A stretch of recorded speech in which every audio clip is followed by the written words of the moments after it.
What's happening, guys, and welcome to a new upcoming updates video. There was a new status report released today, so we're going to be talking about that. Talked a bit about point 60 and also the future of base building in DayZ Standalone. Alright, starting with point 60, the blockers that are still not allowing this update to go to experimental, and what the statuses of those are. First, loot distribution. Here there is basically an issue where the loot just stops respawning, and we did see this during the PAX live stream. Obviously that's a big issue, makes it kind of unplayable when there is no loot around at all. This is something they are trying to fix at the moment. And then there was a list of blockers that were blockers before and now have been taken care of. One of those is stuck magazines. This issue has been resolved, they did say, and the QA team are no longer able to reproduce it, so that has been taken care of. And then another big one was sliding players. They did say that all reproducible methods for causing this issue have been flagged and resolved by the gameplay programming team and have been verified by QA, so we can check that one off. That blocker has been taken care of. Playability of the new inventory UI. The team has finished all the remaining changes needed to be ready for point 60 experimental. Once the build is in the hands of the experimental user base, we'll be able to make any required adjustments or improvements based upon how they interact with it. So that is checked off as well, and that new inventory UI is good to go. We did see that in the PAX livestream as well. So let's move on and see what else there is. Now moving into two other blockers which have not been taken care of yet. One of those is a pretty big one as well. Let's start off with the first one, FPS drop / clouds.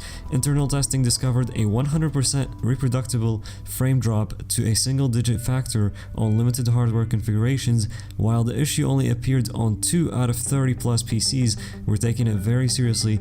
That said, the engine programming team has committed a fix and QA are verifying it as of the time of this report. The first one there doesn't seem as big of a deal, but they are also, applying a fix already, and it should be resolved pretty quick.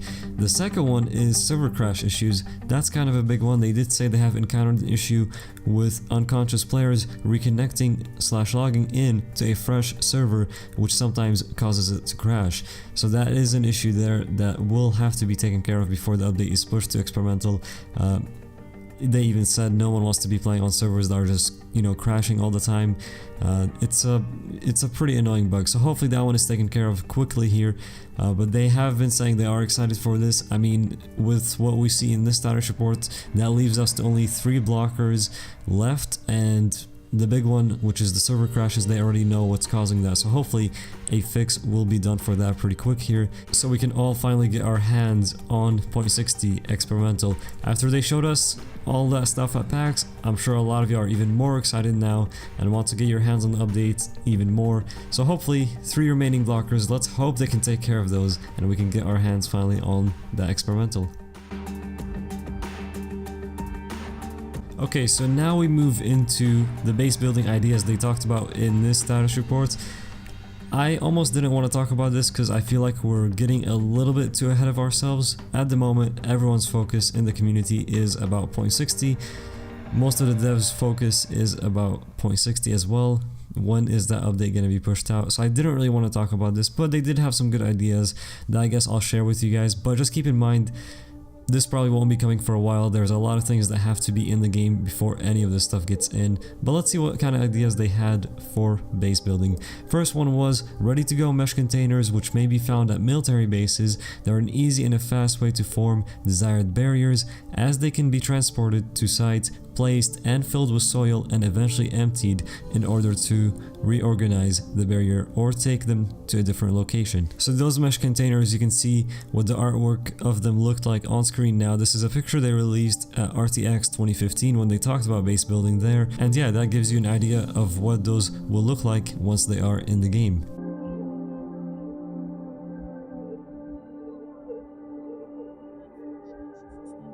Next, they did say construction of non-portable structures starts with placing their basic elements so as to form their foundation. Characters can interact with this foundation to extend it into a desired state.